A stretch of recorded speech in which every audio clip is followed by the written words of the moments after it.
नमस्कार। जैसा कि हम सब जानते हैं कि भारत एक ऐसा ऐतिहासिक पृष्ठभूमि का देश है जिसका इतिहास अपने आप में इस संपूर्ण विश्व में अनेक प्रेरणादायी घटनाओं से जुड़ा रहता है। परंतु भारत के इतिहास में कुछ ऐसी घटनाएं भी हुई हैं जिन्हें हम प्रेरक तो मानते हैं, परंतु उनका इतिहास बड़ा विभत्स रहा है। ऐसी ही एक घटना है जिस पर आज हम चर्चा करेंगे और वह घटना है जलियांवाला बाग नरसंहार। मैं डॉक्टर प्रताप निर्भय सिंह, प्रेरणा मीडिया संस्थान नोएडा से आज के इस विषय पर हम अपने जिन विशेषज्ञ से चर्चा करने वाले हैं, मैं उनका सबसे पहले स्वागत करता हूं। डॉक्टर प्रशांत गौरव जी, बहुत बहुत स्वागत है आपका प्रेरणा मीडिया चैनल पर। डॉक्टर प्रशांत गौरव जी, इतिहास और स्वतंत्रता के पूर्व की जो हलचल हुई है भारतीय स्वतंत्रता आंदोलन को लेकर, उसके इतिहास के विशेषज्ञ हैं। आपने पटना विश्वविद्यालय से संस्कृति से संबंधित ब्रह्मवैवर्त पुराण में समाज एवं धर्म विषय पर पीएचडी की है। इसके साथ ही आपका भारत के पर्यटन स्थलों पर भी विशेष अध्ययन है। आपकी अनेक पुस्तकें प्रकाशित हैं। 50 से अधिक शोध पत्र आप विभिन्न शोध आलेखों में अपने प्रस्तुत कर चुके हैं। अनेक राष्ट्रीय एवं अंतर्राष्ट्रीय स्तर की गोष्ठियों में आप सक्रिय रहते हैं। आपको आपके उत्तम योगदान के लिए अनेक पुरस्कारों से सम्मानित किया जा चुका है। मैं फिर से एक बार स्वागत करता हूं डॉक्टर साहब, आपका बहुत बहुत स्वागत है। सबसे पहले मैं आपसे पूछना चाहूँगा कि ये जो जलियांवाला बाग नरसंहार भारत के इतिहास का एक काला अध्याय माना जाता है, यह नई पीढ़ी को हम कैसे समझाएं? ये क्या था ऐतिहासिक दृष्टि से भी और इसके क्या कारण थे? तो सबसे पहले तो ये बताइए कि जलियांवाला बाग नरसंहार आखिर क्या है, ये घटना क्या है? वास्तव में भारतीय इतिहास की कुछ ऐसी घटनाएं हैं जिस घटनाओं पर एक बलिदानी प्रथा के रूप में भारत और भारत के नवयुवकों को ध्यान देना बहुत ही आवश्यक है। हमें याद होना चाहिए कि 1857 की महाक्रांति या प्रथम स्वतंत्रता संग्राम हुआ था। उस स्वतंत्रता संग्राम में सिर्फ मैं दिल्ली का एग्जाम्पल देना चाहूंगा कि सिर्फ दिल्ली में 4.5 लाख की जनसंख्या थी, जिसमें 1 लाख लोगों को मौत के घाट उतार दिया गया था। पूरे उस दिल्ली में शायद ही कोई पेड़ था जिस पेड़ पर डेड बॉडी नहीं लगा हुआ था। और उस घटना के बाद एक बड़ी घटना हुई और वो घटना थी जलियांवाला बाग की घटना। 13 अप्रैल 1919 को लगभग शाम 6 बजे के आसपास जलियांवाला बाग में, यानी कि जो कि अमृतसर में है, उस बाग में एक कांड हुआ था जो पूरे भारत के इतिहास को झकझोर कर रख दिया था। जो नवयुवक थे, जो उस समय में जितनी भी संगठनें काम कर रही थी, वो सारे संगठन, वो सारे नवयुवक उस समय से अपने पूरे मोटो को, पूरे एम को चेंज कर लिए। ऐसा माना जाता था कि 1919 के पहले अंग्रेज इस भारत में, कई वाक्य थे कि अंग्रेज भारत को सभ्य बनाने के लिए आए हैं।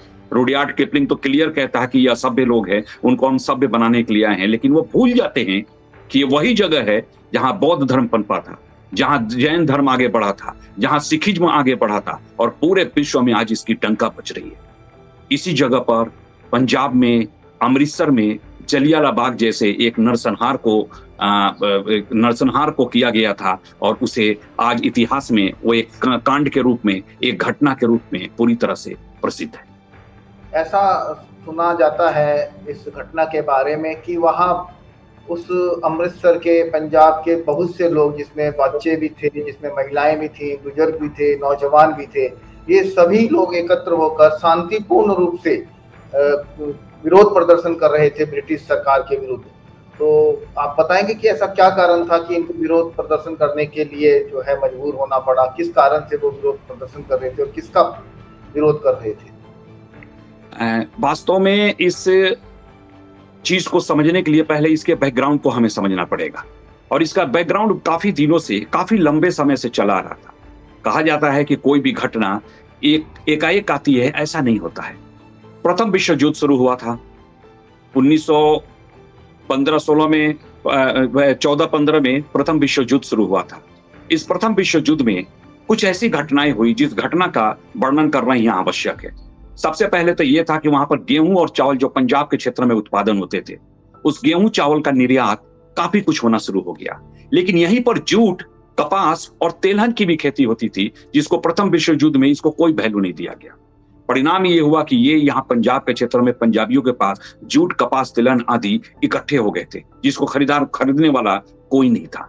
इसको लेकर के यहाँ पर काफी सुगबुगाहट थी और लोग काफी नाराज थे। दूसरा था इसमें कि युद्ध सैनिक के रूप में लोगों को, किसानों को और मजदूरों को प्रथम विश्व युद्ध में भेज दिया गया था। कहा जाता है कि सैनिकों की बलपूर्वक जो भर्ती थी, ये भर्ती किसी न किसी रूप में आने वाले समय के लिए पंजाब के लिए काफी खतरनाक थी। वैसे प्रथम विश्व युद्ध में भारत से 13 लाख सैनिक गए थे, लेकिन 1916 तक एक गणना है हमारे पास, जो कि पंजाब के क्षेत्र से प्रथम विश्व युद्ध के लिए जो सैनिक गए थे वो 1,92,000 गए थे, और उसमें भी अमृतसर उसके आसपास के क्षेत्रों में 1,10,000 लोग, लड़के जो सैनिक के रूप में परिवर्तित करके बाहर भेजे गए थे। महात्मा गांधी भी सैनिकों को, किसान और मजदूरों को सैनिक के रूप में, जो यंग लड़के थे, उनको भर्ती का आह्वान करते थे, इसलिए उनको भर्ती करने वाला सार्जेंट भी कहा गया। उनको एक कैसरे हिंद की उपाधि भी दी गई थी, सिर्फ इसी कारण से दी गई थी कि वो पंजाब के क्षेत्र के जो लड़के थे, उन लड़कों को सेना के रूप में भर्ती कर प्रथम विश्व युद्ध में इंग्लैंड की मदद करने के लिए आगे भेजा गया। वास्तव में इसका कारण ये था कि उस समय एक अंग्रेजों के पास एक थिंकिंग चलती थी, और उस थिंकिंग में क्लियर था इस चीज को कि ईरान, सीरिया और मिस्र भी इंग्लैंड के अंडर में था, अंग्रेजों के अंडर में था, और वहां पर उन्होंने एक ऑटोनोमस एक स्वायत्तता उन्होंने दे रखी थी। उस स्वायत्तता का मतलब ये था कि जैसे भारतीयों का शासन भारतीयों के लिए, भारतीयों की तरफ से हो, ये कहा गया था। जो मेन कमिटी थी, उस कमिटी में सिर्फ भारतीय हुई। जो मेन कमिटी थी ईरान में, सीरिया में, मिस्र में, उसमें मेन जो कमिटी थी, उस कमिटी में ईरान और सीरिया, मिस्र के ही लोग रहेंगे और वही वहां का शासन करेंगे। ऊपर में उसके ऊपर वायसराय हो सकता है, उसके ऊपर गवर्नर जनरल हो सकता है, लेकिन मेन जो लोगों की सत्ता से जो सामना था वो इसी कमिटी के साथ होनी थी, जो उसी देश के लोग होते। भारत में भी यही चीज था। महात्मा गांधी को यह पता था कि प्रथम विश्व युद्ध समाप्त होने के बाद इंग्लैंड भारत को एक स्वायत्तता दे देगा, एक ऑटोनोमस दे देगा, जिसके इसमें जितने भी कमिटी होगी उस सारी कमिटी में भारतीय होंगे। इसी को ध्यान में रखते हुए लोगों ने प्रथम विश्व युद्ध में अंग्रेजों की काफी मदद किया था।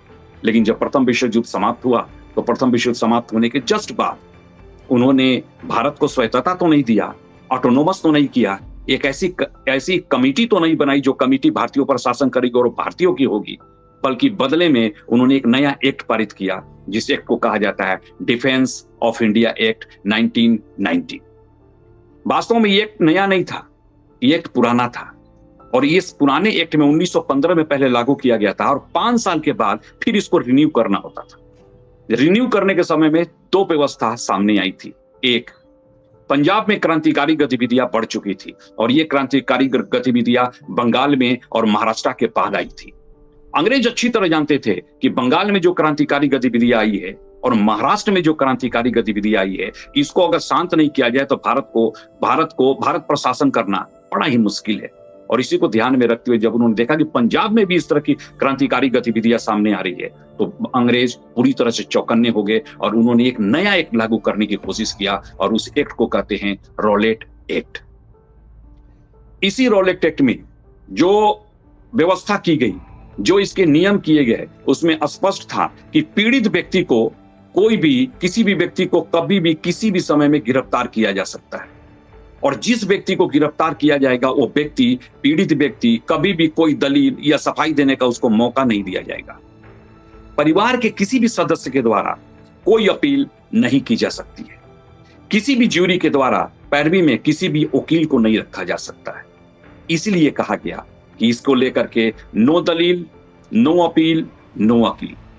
एक उर्दू शायर ने ठीक ही लिखा है, वही कातिल, वही शहीद, वही मुंसिफ ठहरे, अकरबा मेरे कारण कत्ल का दावा किस पर।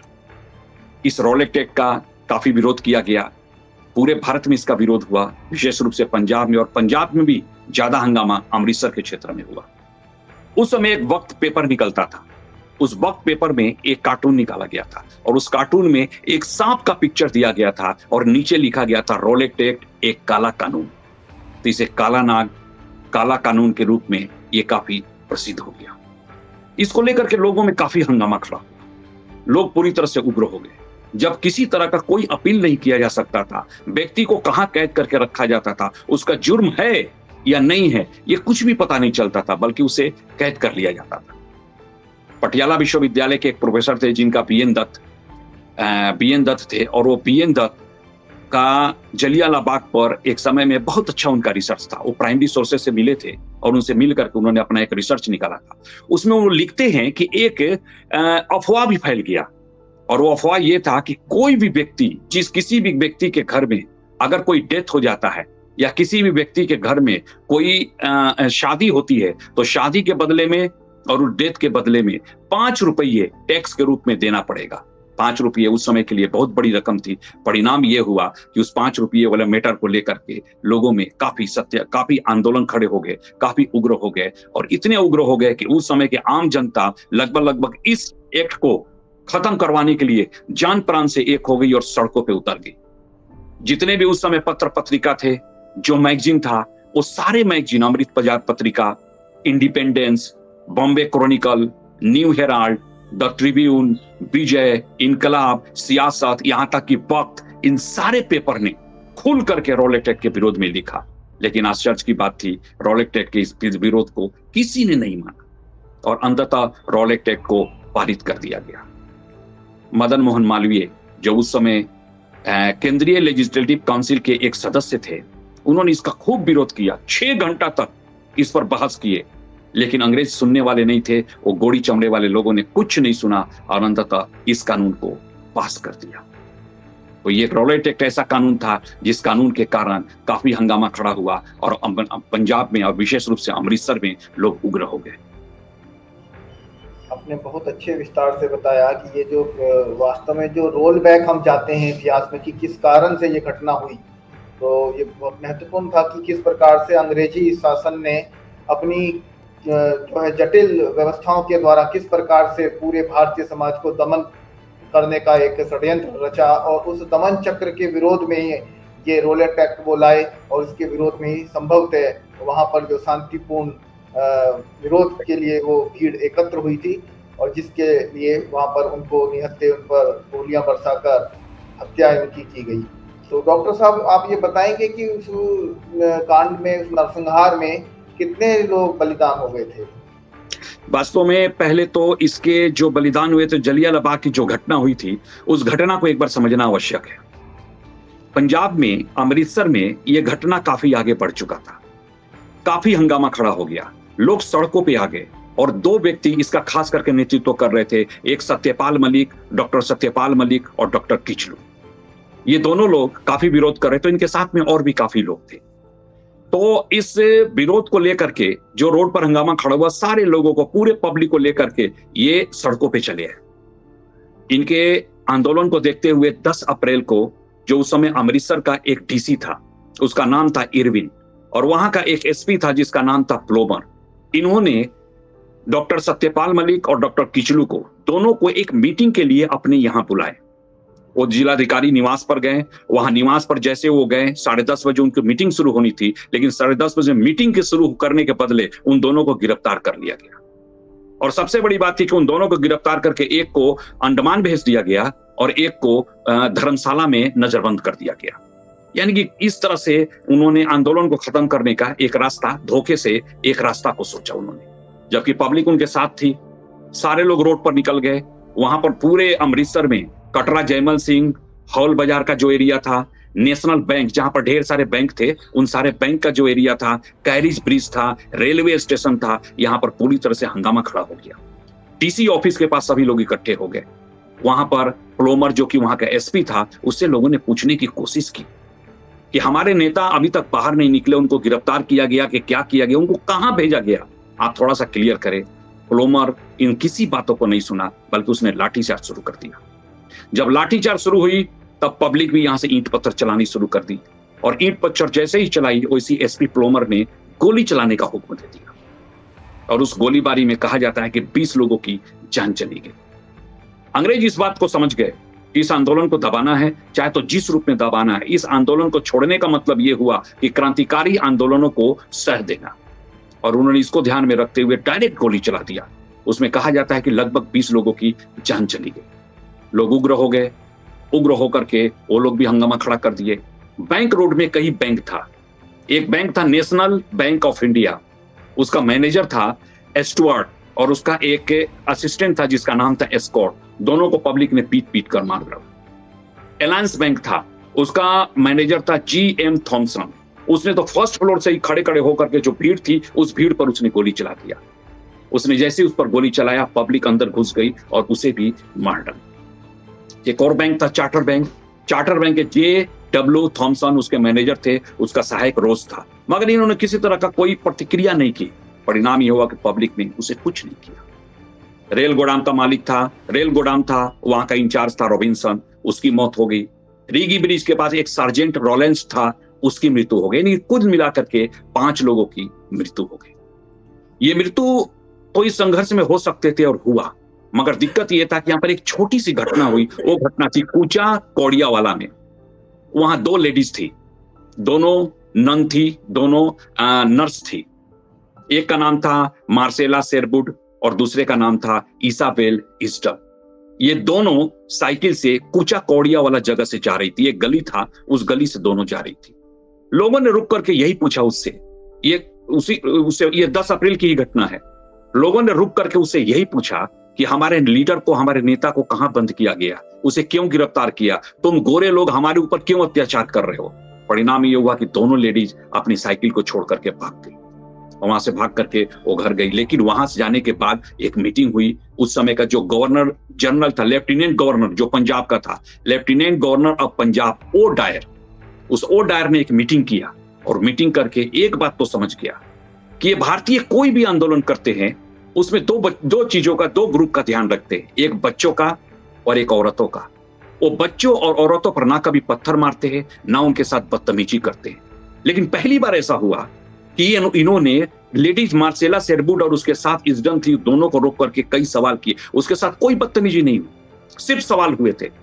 भारतीय आज भी उस चीज को, उस समय भी इस चीज को पूरी तरह से रखते थे कि किसी लेडीज के साथ, किसी बच्चे के साथ बदतमीजी नहीं हो। लेकिन परिणाम यह हुआ कि उन्होंने जब देख लिया कि औरतों को रोक करके इन्होंने पूछना शुरू किया, तब अंग्रेज समझ गए कि हम तो संख्या में 100 हैं, इस अमृतसर में संख्या में 100 है, इनकी संख्या लाखों में है। जिस दिन ये लोग चाहे उस दिन हमें खत्म कर सकते हैं। और इन्होंने उसको लेकर के एक बड़ी मीटिंग की और वहीं पर एक 45 जालंधर कंटेनमेंट बोर्ड का जो ब्रिगेडियर था जिसका नाम था आर डायर, ओ डायर तो अलग था जो लेफ्टिनेंट गवर्नर था, और आर डायर जिसने गोली चलाने का हुक्म दिया था, ये आर डायर था। आर डायर को इन्होंने बुला लिया। आर डायर जैसे अमृतसर पहुंचा, उस अमृतसर पहुंच करके उसने सबसे पहला 2 ऐलान किया कि किसी भी जगह पर किसी तरह का सभा, सामूहिक एकत्रीकरण और जुलूस नहीं निकाला जाएगा। और रात्रि के 8 बजे से लेकर के मॉर्निंग के सुबह के 6 बजे तक एक कर्फ्यू लगा रहेगा, जिसमें कोई भी व्यक्ति इसमें नहीं निकल सकता है। यानी कि किसी तरह का कोई हंगामा, किसी तरह का कोई बात होने के लिए संभावना जो भी थी उसको उसने बंद कर दिया। लोगों ने एक बात सोचा कि ये तो बात बढ़ती जा रही है, हंगामा होता जा रहा है, और इसी को लेकर के 12 अप्रैल को हिंदू सभा स्कूल जो कि अमृतसर में है उसमें एक बैठक की गई। और उस बैठक में तय किया गया कि हरमंदिर साहब जो कि स्वर्ण मंदिर है, उस स्वर्ण मंदिर में कल 13 अप्रैल को, 12 अप्रैल को यह मीटिंग हुई, 13 अप्रैल को स्वर्ण मंदिर में एक मीटिंग की जाएगी। उस मीटिंग में सभी लोगों को बुलाया जाएगा और उसमें हम ये प्रस्ताव पारित करेंगे कि अंग्रेजों ने जो कुछ भी गोली चलाया, जो कुछ भी किया, वो गलत है और इस तरह का कोई सिचुएशन नहीं होना चाहिए। लेकिन चूंकि हरमंदिर साहब स्वर्ण मंदिर गवर्नमेंट के अंडर में था, वो एक ट्रस्ट था, एक चैरिटी था, जो भी था गवर्नमेंट उसको अपने अंडर में रखी हुई थी, इसलिए वहां के जो भी प्रधान थे, जो भी लोग थे, उन्होंने उसको मना कर दिया कि यहाँ पर किसी तरह की कोई मीटिंग नहीं हुई। तब मुश्किल हो गए कि अब मीटिंग कहाँ किया जाए। तब स्वर्ण मंदिर को छोड़ करके ये मीटिंग एक बाग था जिसको कहा जाता है जलियांवाला बाग, उस जलियांवाला बाग में ये मीटिंग की गई। और इस जलियांवाला बाग के इस मीटिंग में काफी लोग इकट्ठे हुए थे। कहा जाता है कि जो लोग इकट्ठे हुए थे, मैं उसके बारे में थोड़ा सा आपको बता दूं, रामनवमी का समय था और अमृतसर में कई टेम्पल थे, और उस समय का सबसे बड़ा जो शहर था, वो शहर था दिल्ली के बाद जो सबसे बड़ा शहर था वो था लाहौर, और लाहौर ही यहाँ का मुख्यालय था। उस पूरे क्षेत्र में लाहौर, पेशावर जो कि अफगानिस्तान का क्षेत्र कह सकते हैं, आज का पाकिस्तान का क्षेत्र कह सकते हैं, पूरे पहाड़ी एरिया का क्षेत्र कह सकते हैं, वहां पर एक सबसे बड़ा मंदिर और धार्मिक जो जगह था वो था अमृतसर। उस अमृतसर में रामनवमी के दिन लोग आते थे मेला लगता था, उस मेले में बैठ करके वो मेले देखते थे और सारे लोग मंदिर में दर्शन करते थे। तो रामनवमी से रिलेटेड जो लोग थे, जो दर्शन करने के लिए आए थे, वो इस समय यहाँ पर 13 अप्रैल के आसपास अमृतसर में आए हुए थे, जो लोग बाग में बैठ करके थोड़ा आराम करते थे। दूसरा वो व्यक्ति थे जो लोग सामूहिक रूप से, जो 13 अप्रैल 1699 को गुरु गोविंद सिंह जी का खालसा पंथ की, गुरु गोविंद सिंह जी ने खालसा पंथ की स्थापना किए थे और उस स्थापना को लेकर के बाद में एक सामूहिक जन्मोत्सव के रूप में, जन्म दिवस के रूप में लोग मनाते हैं और इसके लिए भी लोग अमृतसर पहुंचे थे। उस जलियांवाला बाग जो मैदान था, उस मैदान में बैठ करके लोग दिन के समय में अपना रेस्ट कर रहे थे। तीसरा जो सबसे महत्वपूर्ण था वो था ये कि एक पशु मेला लगता था अमृतसर में। वो 3 दिनों का एक पशु मेला लगता था और उस तीनों दिनों के उस पशु मेला में दूर दूर के क्षेत्रों से लोग आते थे, अपने पशुओं को, पुराने पशुओं को बेच देते थे और नए पशु जो उनको जरूरत होती थी उसको खरीद करके लेकर के जाते थे। तो जब यहाँ पर आने के बाद पता चला कि 3 दिन के उस मेला नहीं लग रहा है क्योंकि यहाँ कर्फ्यू लगा हुआ है, तो 1 महीना से चले हुए लोग, आज का तो कोई युग है नहीं, बस का और ट्रेन का युग है नहीं, लोग 1 महीना पहले अपने जानवरों को लेकर के चलते थे और अमृतसर पहुंचते थे। फिर जानवरों को खरीद करके 1 महीने तक अपना सफर करते थे और अपने घर द्वार पहुंचते थे।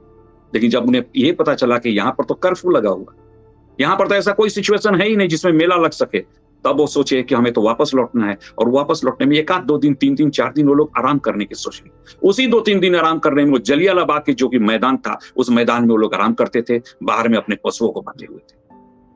उसी मैदान में जिस दिन घटना हुई उस दिन औरतें, जो मोहल्ले की औरतें थी, जो बच्चे थे मोहल्ले के, जो वृद्ध लोग थे, वो सारे लोग उसी में जाते थे। और 2 और व्यक्ति का नाम मैं विशेष रूप से लेना चाहूंगा जो उस मैदान में, जिस घटना हुई उस मैदान में लोग थे। उसमें थे उधम सिंह और संतू मिश्रा। ये 2 ऐसे व्यक्ति थे जो छोटे बच्चे थे और कहा जाता है कि अनाथालय के बच्चे थे।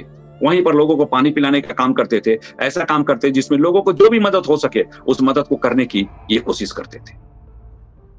जो सभा थी वो स्टार्ट होना था 4:30 बजे। जलियांवाला बाग की जो सभा थी वो स्टार्ट होना था 4:30 बजे, लेकिन लोग उस समय, चूंकि ऐसा कोई टाइमिंग इस तरह का कोई मैटर नहीं था, तैयार होकर के लोग 3 बजे ही पहुंच गए। अनौपचारिक रूप से, इनडायरेक्ट रूप में ये जो सभा थी वो सभा को 4:30 के बदले 3 बजे ही स्टार्ट कर दिया गया और स्टार्ट करने में 3 प्रस्ताव को पारित किया गया। पहला प्रस्ताव था रॉलेक्ट एक्ट को, सरकार रॉलेक्ट एक्ट को वापस ले।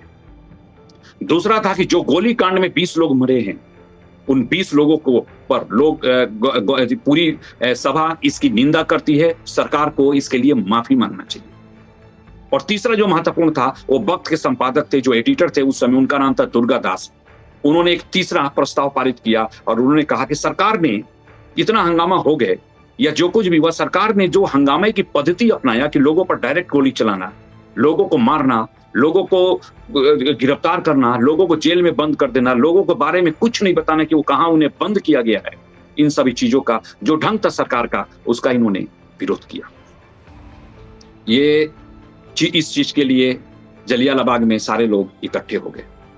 13 अप्रैल के दिन सारे लोग उसमें इकट्ठे हुए और अपनी मीटिंग को स्टार्ट करने लगे। 3 बजे के आसपास मीटिंग स्टार्ट हो गई। 1 बजे के ही आसपास जनरल डायर, जो कि ब्रिगेडियर था, जनरल आर डायर, जो कि जलंधर से आया था और उसको ये जिम्मा दिया गया था यहाँ शांति व्यवस्था करना तुम्हारा काम। उसने 1 बजे ही उसे पता चल गया। वो अपने पूरे लाव लश्कर के साथ 5, साढ़े 5 बजे तक, 5, सवा 5 बजे के आसपास, 5:15, 5:20 के आसपास वो अपने पूरे लाव लश्कर 5 बटालियन को लेकर के वो सीधा जलियांवाला बाग के गेट पर पहुंच गया। उसके साथ कई बटालियन थे, 25-25 की ये बटालियन थे। एक बटालियन में 25 लोग होते थे। एक गोरखा रेजिमेंट था जिसमें 25 लोग थे और एक अफगानी रेजिमेंट था जिसमें 25 लोग थे। गोरखा रेजिमेंट तो 25 गोरखा के सैनिक थे, लेकिन जो अफगानी रेजिमेंट था उसको भंग कर दिया गया था क्योंकि अफगानिस्तान का ज्यादा दोस्ती रूस के साथ हो चुका था और रूस इंग्लैंड का एक दुश्मनी था। तो लोगों को यहां पर, अंग्रेजों को विश्वास नहीं था कि जो अफगानी हैं हमारे प्रति लॉयल होंगे, इसलिए अफगान रेजिमेंट को भंग करके उसको अन्य सैनिकों, सारे सैनिकों से भर दिया गया। तो उसमें सिख भी थे, उसमें राजपूत भी थे, अन्य हिंदू भी थे, जो लोग मिले थे उस अफगानी रेजिमेंट को कंप्लीट किया गया था। तीसरा जो रेजिमेंट था वो रेजिमेंट था बाहर जो खड़ा था। ये रेजिमेंट बाहर गोरखा का ही था जो बाहर खड़े थे। एक और था अंग्रेजों का रेजिमेंट, एक और रेजिमेंट था जो रेजिमेंट तोप के साथ लगा हुआ था। जनरल डायर को यह पता था कि बाई चांस अगर गोरखा रेजिमेंट या अफगानी रेजिमेंट गोली चलाने से इनकार कर देती है तो उसने कहा जाता है कि ये अंग्रेजों की भी 25 अंग्रेजों की भी एक सैनिकों की टोली वो रखा था ताकि उन सैनिकों की टोली से गोली चलवाई जाए। वो पहले से प्रिपेयर्ड था कि मुझे इस आंदोलन को दबाना है और किसी भी रूप में चाहे तो जितनी गोली चलाना पड़े मैं इन लोगों को छोड़ूंगा नहीं। वो पहले से प्लान लेकर के आया था। जब सभा शुरू हुई उस सभा में 7+1 8 लोग बोले थे। जब वो बोल रहे थे सबसे पहला जो व्यक्ति था उस व्यक्ति का नाम था हंसराज। यही हंसराज था जो डॉक्टर ये जो उस समय कांग्रेस के जो महासचिव थे किचलू, उस महासचिव का ये भांजा था। और ये हंसराज ही पूरा माइक लेकर के सभी लोगों को बैठा रहा था और ये कह रहा था कि आप सभी लोग शांति से बैठे और हमारी सभा शुरू होने वाली। पूरा अनाउंसमेंट ये हंसराज कर रहा था। एक व्यक्ति जिनका नाम था अब्दुल अजीज और एक दूसरे उनके भाई थे, उनका नाम था अब्दुल मजीद। ये दोनों लोग वहां शेरो शायरी किए। पहला हंसराज बोला, दूसरा अब्दुल मजीद बोले, तीसरा अब्दुल मजीद बोले। उसके बाद से चौथे जो व्यक्ति थे वो थे डॉक्टर गुरबख्श राय। ये डॉक्टर गुरबख्श राय इन्होंने बहुत कुछ बोला और यही गुरबख्श राय इस गोली कांड में, और लोग तो मारे गए थे लेकिन ये बच गए थे। एक बहुत बड़े प्रसिद्ध हिस्टोरियन है जिनका नाम है डॉक्टर सतीश चंद्र मित्तल, जो कुरुक्षेत्र विश्वविद्यालय में वो प्रोफेसर थे और बाद में चल करके भारतीय इतिहास संकलन समिति के अध्यक्ष बने थे और उनका इस चीज पर विशेष काम है। इन्हीं डॉक्टर प्रोफेसर सतीश चंद्र मित्तल जी से डॉक्टर गुरबख्श राय की मुलाकात दिल्ली के आर्काइव में हुई थी और गुरबख्श राय ने अपने आंखों देखी जो हाल थी वो प्रोफेसर सतीश चंद्र मित्तल को बताए थे। और सतीश चंद्र मित्तल जी से फिर मेरी मुलाकात हुई और मैंने उनसे सारा डाटा लेकर के अपनी पुस्तक लिखा था जिसका नाम था जलियांवाला बाग। उसके बाद डॉक्टर राम सिंह जी बोले थे, फिर धन सिंह जी बोले थे और फिर गोपीनाथ वेकल थे। ये एक कवि थे और कवि में इन्होंने कई कविता पढ़े। और लास्ट में जाकर के जो 8वें व्यक्ति थे जिनका नाम था वक्त के संपादक दुर्गादास, जैसे ही बोलना शुरू किया, अब ये मंच पर गए हैं, माइक को पकड़े ही हैं, तभी गोली चलना शुरू हो गई। जनरल डायर अपने साथ 50 सैनिकों को लेकर के उस बाग में पहुंचा। 25 सैनिकों अपने राइट हैंड में 25 सैनिकों को खड़ा किया और 25 सैनिकों को अपने लेफ्ट हैंड में, यानी कि वो अफगान रेजिमेंट और गोरखा रेजिमेंट दोनों को एक एक तरफ उसने खड़ा कर दिया। 50 सैनिकों को लेकर के वो उस बाग में पहुंचा था। वहां जाने पर उसने सबसे पहले ये अनाउंस किया कि 3 मिनट के अंदर अंदर सारे लोग इस पार्क को खाली करते, इस बाग को खाली करते, अदरवाइज अच्छा नहीं होगा। 3 मिनट बहुत थोड़ा सा समय होता है। लोग सोचने लगे कि क्या किया जाए। तभी एक हवाई जहाज भी ऊपर से गुजरा और जब हवाई जहाज ऊपर से गुजरा तो हंसराज बोला कि डरने की कोई जरूरत नहीं है, हम सब एक साथ हैं और हम किसी चीज का, हम हथियारों से लैस नहीं है, बल्कि बिना हथियार के हम यहाँ बैठे हुए, हम पर कोई गोली नहीं चला सकता है। और सारे लोग लगभग डरते डरते वहां फिर बैठना शुरू कर दिए। हवाई जहाज से डर गए थे, जनरल डायर के अनाउंस करने से उससे भी डर गए थे, लेकिन कुल मिलाकर के अंततः लोग बैठ गए। 3 मिनट का समय कोई ज्यादा नहीं होता है और अंततः उसने, जनरल डायर ने गोली चलाना शुरू कर दिया। कहा जाता है कि उसने 5:45 के आसपास, 5:45 के आसपास, 5:50 के आसपास उसने गोली चलाना शुरू किया और लोगों पर वो खुलकर गोली चलाया। एक नियम था जो अंग्रेजों का ही नियम था। सबसे पहले कहा जाता है कि गोली चलाने, अगर कभी भी भीड़ के आसपास गोली चलाना है या उपद्रव हो रहे हैं, वहां पर गोली चलाने में सबसे पहले हवाई फायर किया जाता है। सेकंड में जमीन पर गोली चलाई जाती है। उससे भी अगर लोग नहीं भाग रहे हैं तो सबसे तीसरे समय में वहां पर गोली चलाई जाती है जहां पर सबसे कम लोगों की संख्या हो, और चौथा उस जगह पर चलाई जाती है जहां सबसे ज्यादा लोगों की संख्या हो। मगर इस जनरल डायर ने किसी की नहीं सुना। उस जगह पर उसने गोली चलाया सबसे पहले जिस जगह पर कुल मिलाकर के सबसे ज्यादा लोगों की भीड़ थी। लोगों के दिल में उस समय जब कोई जलसा वलसा होता था, पंजाब के क्षेत्र में सफेद कुर्ता पैजामा पहन करके लोग पहुंचते हैं, वहां पर भी कुछ ऐसे युवा सफेद कुर्ता पैजामा पहन करके वहां पहुंचे। जब वहां पर उन्होंने देखा कि गोली चल, उम्मीद नहीं था लोगों को, लेकिन फिर लोगों ने देखा कि नहीं, कहीं गोली चल भी सकता है, हाँ या ना, इस कई तरह की चीजें चल रही थी। परिणाम ये हुआ कि जब उनके दिल पर, उनके सीने पर, उनके शरीर पर गोली लगना शुरू हुआ और उस सफेद कपड़े से जब लाल ब्लड निकलना शुरू हुआ, तब लोगों को सही मामले में फील हुआ, अरे ये तो सही मामले में हमारे शरीर पर गोली चलना शुरू होगा। ये तो आसमान में गोली ही नहीं चला, ये तो जमीन पर गोली ही नहीं चला, गोली तो सीधे हमारे देह पर चलना शुरू हुआ। और वहां पर लोग भागना शुरू कर दिए। हर्ष था, भगदड़ मच गई। एक विद्वान है जिसका नाम है वी चिरोल, वो पुस्तक लिखते हैं इंडिया ओल्ड एंड न्यू।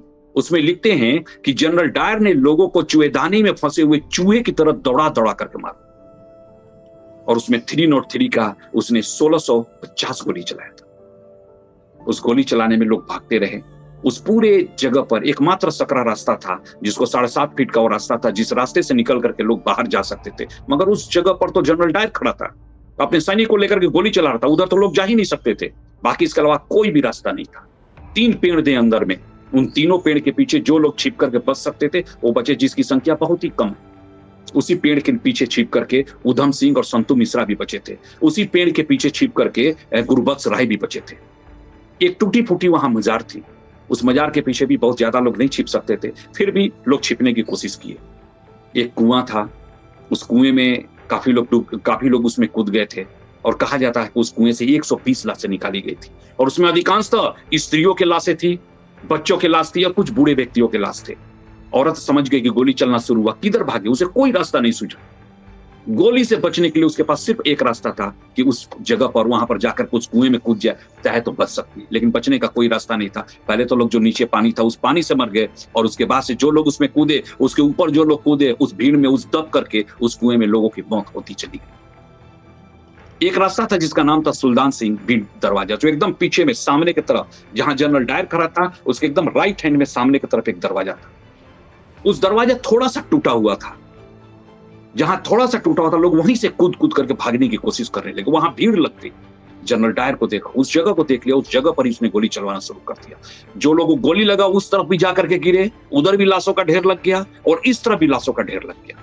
इतने लाशों के ढेर लगे कि वहां पर पूरी तरह लगा कि पूरा तरह एक आडंबर, एक पूरा सा पहाड़ सा खड़ा हो गया। मगर लोग जाए कहां, दीवालों के पास छिप करके जमीन पर रेंगने लगे, और सारे गोलियों के निशान आज भी आपको देखने में मिलता है। उसी में लाशों के ढेर में उधम सिंह और संतू मिश्रा भी अपनी जान बचाए थे। वास्तव में ये जो गोली चली थी, इस गोली में तो लोग मरे थे, मगर इस गोली में मरने के बाद मरने से ज्यादा लोग पानी को लेकर के तरस करके मरना शुरू हो गए। डॉक्टरी सहायता नहीं मिला, उससे तरस करके मरना शुरू हो गए। कुचल करके लोग मरना शुरू हो गए, यहां तक कि कुएं में कूद करके लोग मरना शुरू कर दिए। जनरल डायर जितना गोली चलाना था उतनी गोली चलाया, 1650 गोली चलाया रिपोर्ट के अनुसार, और कहा जाता है 379 लोग मरे थे। पूरे पंजाब में, खास करके उस अमृतसर के क्षेत्र में मरघट सा सन्नाटा छा गया। पूरे आसपास के लोग, जो कि कहा जाता है कर्फ्यू भी शाम में 8 बजे के बाद लगा हुआ था, लोग आने की हिम्मत नहीं कर पाए, इस डर से कहीं दोबारा जनरल डायर न पहुंच जाए और आकर तो गोली न चलाना शुरू कर दे। लोगों को यह लग गया कि अभी हम अंदर जाएंगे, कहीं गोली फिर चलना शुरू कर तो और लोग मरेंगे। तो जो नाता रिश्ता के लोग थे वो लोग भी लगभग वहां नहीं पहुंच पाए। जनरल डायर ने ना हिंदू देखा, ना मुसलमान देखा, ना सिख देखा, किसी को नहीं देखा, और उसने खुल करके उसने गोलियां चली और लोगों को मारा। यानी कि कुल मिलाकर के ये एक ऐसा घटना था जिस घटना में किसी के बारे में ये नहीं कहा जा सकता है कि कब किसकी मौत कहाँ थी और कहाँ से लोग उस जगह पर चले और अपनी मौत को लोग। डॉक्टर साहब, आपने बड़े ही सुंदर तरीके से इस विश्लेषण को किया है, और एक शोधपरक कार्य है, और इससे संबंधित बहुत छोटी छोटी जो घटनाएं हैं जो आमतौर से सबके संज्ञान में नहीं आती हैं, उन पर भी आपने विशेष रूप से प्रकाश डाला है। हमने अक्सर सुना है कि इस घटना के बाद पूरे भारत का जो आजादी का आंदोलन था उसने एक नई दिशा ले ली और नए क्रांतिकारियों को बहुत प्रेरित किया, तो थोड़ा उस पर भी प्रकाश डालिए। वास्तव में ये जो घटना थी, इस घटना में पूरा घटना तो अमृतसर की थी, मगर पूरे भारत के लोग इसमें इन्वॉल्व थे। स्वामी श्रद्धानंद थे, वो पूरी तरह से लगे हुए थे। बाद में चल करके महात्मा गांधी भी यहाँ पर आने की कोशिश किए, लेकिन वो भी महात्मा गांधी यहाँ आ नहीं पाए, उनको पहले ही गिरफ्तार करके वापस भेज दिया गया था।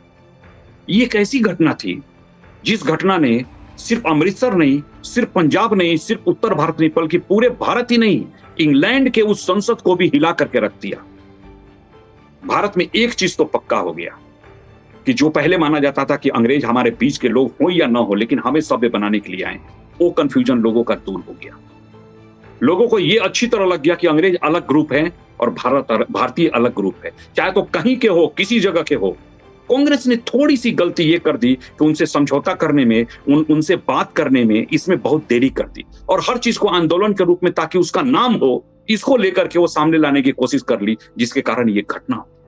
लेकिन फिर भी बाद में चल करके जितने उस समय पॉलिटिशियन थे इसको संभालने की कोशिश किए, लेकिन तब तक काफी देर हो चुकी थी, और उस देरी का परिणाम था कि ये जलियांवाला बाग घटना पूरे भारत के स्वतंत्रता संग्राम की इस घटना को 2 भागों में बांट दिया।